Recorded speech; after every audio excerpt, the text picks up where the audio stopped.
Para se tratar o bruxismo, precisa entender, é bruxismo em vigília, que ocorre durante o dia? É bruxismo que ocorre durante a noite, que é o bruxismo do sono? Tá? Esse bruxismo, que tipo de bruxismo? É um bruxismo tônico, fásico? É um bruxismo misto? Principalmente aqui, tá? É um bruxismo primário? É um bruxismo secundário? E o secundário, que é muito falado, existem 9 subtipos. Tem muita coisa para ser avaliada, mas eu vou dar exemplo. Por exemplo, café causa bruxismo? Pode causar bruxismo. Fumo pode causar bruxismo. Álcool pode causar bruxismo. E é um tipo de bruxismo secundário.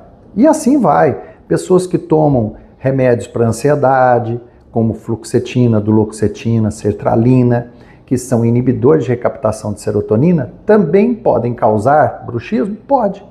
E com isso, vamos para o próximo.